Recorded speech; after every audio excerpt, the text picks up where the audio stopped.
première fois que j'ai entendu parler de la DPJ, c'était pas le terme DPJ, j'utilisais juste des termes comme quoi le gouvernement enlevait des enfants, il leur donnait à des familles, même ils changent de prénom, de nom, ils les envoient à l'extérieur de la province, du pays même, parfois même. Mais ces parents-là ou ces gens qui disaient ça, c'était des gens qui entendaient parler des choses d'autres personnes. Donc, ils n'avaient pas le bon sens du terme, comme quoi c'est quoi les DPJ, c'est quoi leur rôle.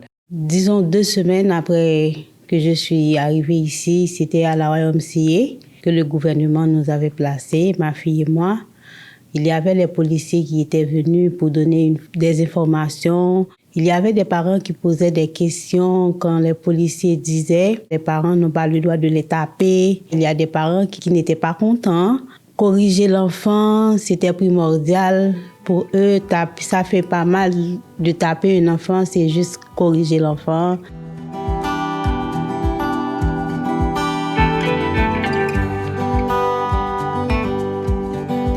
C'est sûr que quand les familles immigrantes sont au courant qu'il y a un signalement dans leur vie, la première réaction, c'est vraiment la colère. Est-ce qu'on va m'apprendre à éduquer mes enfants? La loi sur la protection de la jeunesse leur interdit la correction physique, mais le reste, il reste l'autorité parentale. C'est à eux d'établir des règles dans leur foyer, mais de les expliquer. Il s'agit des familles et des parents qui arrivent ici au Québec, constatent que les méthodes éducatives, les pratiques parentales sont différentes du pays d'origine. Certaines de ces familles ont tellement de craintes qu'ils finissent pour laisser faire les enfants ce qu'ils veulent et on voit après des conséquences négatives dans les comportements des jeunes. Il s'agit de familles qui, comme tous les parents, ont au cœur le bien-être de leurs enfants et il ne faut pas surtout oublier que ces familles sont venues ici, ces parents sont venus ici pour offrir un meilleur avenir à ces enfants.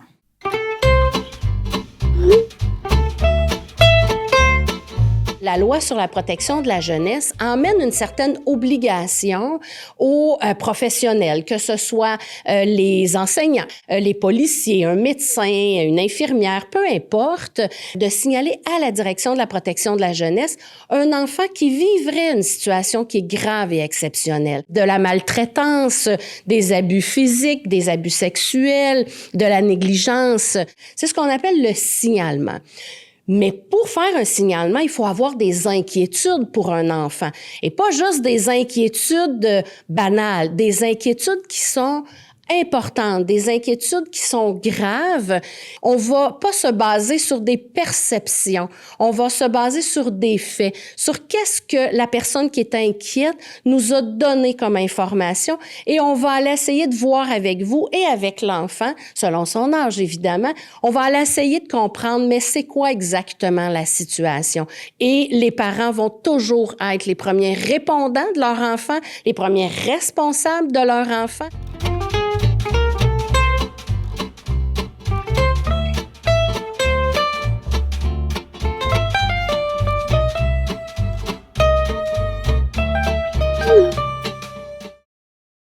Un signalement n'égale pas le placement d'un enfant. D'abord, il faut retenir le signalement. Ce n'est pas tous les signalements qui sont retenus. Et quand on retient un signalement, évidemment qu'on va aller plus loin que ça, c'est-à-dire qu'on va en faire une évaluation de ce signalement-là. Est-ce que ça existe, le placement? Bien sûr, il peut y arriver des situations où on n'a pas le choix. C'est un moyen, mais c'est le moyen ultime. Si jamais un placement est nécessaire, on doit, la directrice ou le directeur de la protection de la jeunesse se doit de regarder autour de la famille, autour de l'enfant. Est-ce qu'il y a une personne qui lui est significative, qui pourrait l'accueillir chez lui? Et ça, c'est important parce que pour un enfant, de se retrouver auprès d'un membre de sa famille, ça peut être beaucoup plus rassurant.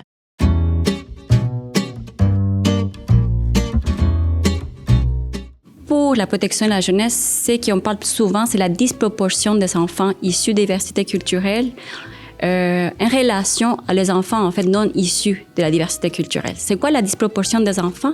Il y a certaines communautés qui sont sous-représentées, puis d'autres qui vont être sous-représentées. C'est d'abord important de signaler que les enfants immigrants ne sont pas plus à risque de maltraitance que les autres enfants. Mais c'est aussi exact qu'il y a beaucoup d'enfants où on va voir leur dossier fermé à l'étape de l'évaluation.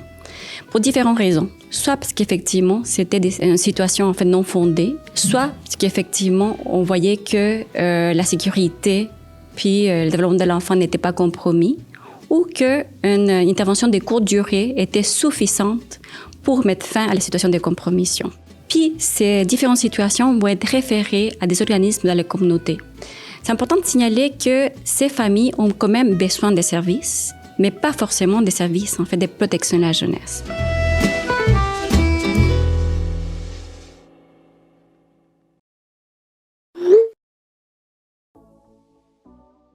Les intervenants de la protection de la jeunesse sont de plus en plus formés. On va travailler avec des interprètes, mais qui vont nous aider à comprendre la langue, et les parents et ou le jeune pourront s'exprimer dans leur langue maternelle, ce qui, je pense, est beaucoup plus facilitant pour tout le monde.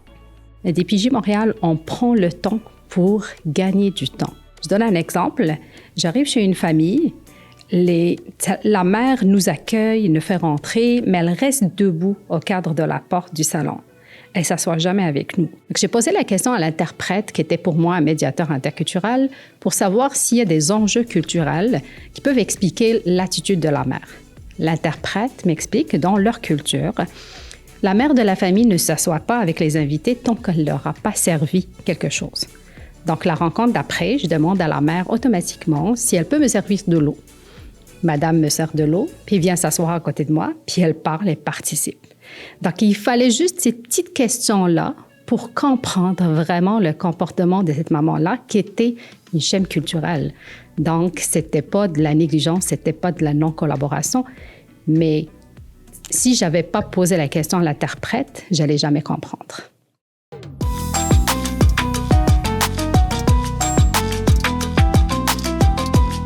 La plupart des parents qui viennent d'ailleurs ne connaissent pas la loi sur la protection de la jeunesse. Il faut oser poser des questions, pas juste sur la problématique. Posez la question sur tout ce qui vous entoure, les services que la communauté peut vous offrir, vos droits et vos responsabilités. Être transparent avec les intervenantes, c'est aussi collaborer au service. Être conscient que la DPJ n'est pas là pour nuire votre projet d'immigration ou votre projet pour assurer un bon avenir avec vos enfants. Au contraire, ils sont là pour vous soutenir. Vous avez le droit d'être accompagné lors des rencontres avec les intervenantes. Donc, allez chercher des intervenantes qui sont dans les organismes communautaires, qui sont là pour vous, pour qu'ils vous accompagnent dans vos rencontres. Aussi, Centre-Sud de Montréal, à la Direction de la protection de la jeunesse de Montréal, nous avons une clinique de consultants transculturels. C'est des consultants qui nous aident à mieux comprendre les situations des familles immigrantes, des familles issues des minorités ethniques culturelles. La DPJ est allée chercher un partenariat avec plusieurs organisations qui ont l'expérience dans l'intervention en interculturel. Alors, quand nous rentrons dans la vie de la famille, on donne un service qui va vraiment permettre de fermer le dossier DPJ, mais nous, on reste, on est là, et c'est-à-dire les parents trouvent ça très, très utile, les outils qu'on met à leur disposition. Ces outils, ça donne c'est-à-dire un soulagement. Donc, je ne viens pas remettre en question les compétences parentales, je viens les renforcer avec des outils.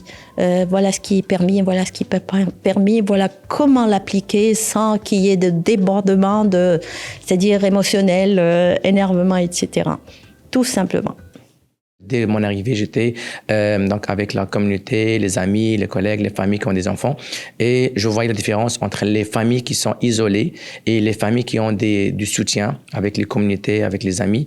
Vraiment, les familles qui sont vraiment soutenues, qui ont des relations avec d'autres familles et les communautés et les organismes, sont plus en sécurité par rapport aux familles qui sont isolées. Ma fille, elle aime poser des questions. Elle pose des questions pour savoir pourquoi. Pourquoi je ne dois pas faire ci? Pourquoi je ne dois pas faire ça? Si on dit à l'enfant de ne pas aller là, on doit lui donner un exemple pourquoi, si c'est quelque chose qui peut lui causer du tort. Tout ça, on l'explique, je l'explique. Par exemple, la semaine dernière, elle a voulu aller sur le terrain de son école, alors que je ne me sentais pas bien. Elle a dit, mamie, tu m'avais promis, mais pourquoi tu ne veux pas y aller maintenant? Alors, j'étais obligée de lui expliquer que je ne me sentais pas bien. Et puis, à ce moment-là, elle m'a dit, OK, mamie, ça va, j'ai compris, pas de problème.